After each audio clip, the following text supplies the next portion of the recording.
नाशिक शहर परिसरासह त्र्यंबकेश्वर भागात ढगफुटी सदृश मुसळधार पावसाची शक्यता हवामान विभागाने वर्तवल्यानंतर संपूर्ण प्रशासन सतर्क झाले होते। संभाव्य पूरस्थितीचा धोका लक्षात घेऊन खबरदारीचा उपाय म्हणून आज नाशिक शहरातील सर्व शाळा, महाविद्यालये आणि कॉलेजांना सुट्टी जाहीर करण्यात आली। तसेच गोदावरी नदीच्या पाणी पातळीत वाढ होण्याची शक्यता लक्षात घेऊन पंचवटी परिसरातील नदीकाठावरील दुकानदारांना सुरक्षित ठिकाणी हलवण्यात आले। पोलीस प्रशासन, महानगरपालिका आणि इतर शासकीय यंत्रणांनी संयुक्तपणे नदीकाठावर कडेकोट बंदोबस्त तैनात करून नागरिकांना सुरक्षित राहण्याचे आवाहन केले। मात्र या सर्व उपाययोजनांना काही अतिउत्साही तरुणांनी हरताळ फासल्याचे धक्कादायक चित्र समोर आले आहे।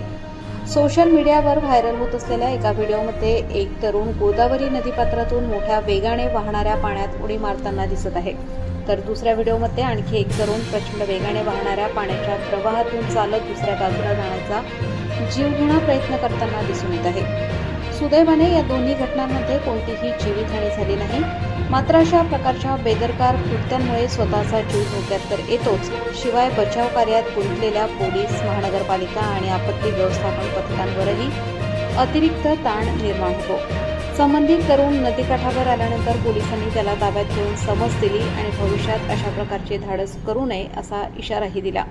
दरम्यान जिल्हा प्रशासन आणि पोलीस प्रशासनाने नागरिकांना पुन्हा एकदा आवाहन केले आहे की कोणत्याही नदीपात्रात पाण्याचा विसर्ग सुरू असताना त्या ठिकाणी जाणे, सेल्फी काढणे, पोहण्याचा किंवा उड्या मारण्याचा प्रयत्न करणे पूर्णपणे टाळावे।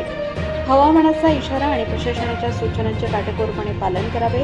स्वतःची, आपल्या कुटुंबाची आणि इतर नागरिकांची सुरक्षितता हीच सर्वात मोठी जबाबदारी असल्याचे प्रशासनाने स्पष्ट केले आहे। पूरस्थिती किंवा मुसळधार पावसाच्या काळात एक छोटीशी चूकही मोठ्या दुर्घटनेला कारणीभूत ठरू शकते। त्यामुळे उत्साहापेक्षा सुरक्षिततेला प्राधान्य द्या आणि प्रशासनाला सहकार्य करा असे आवाहनही करण्यात आले आहे।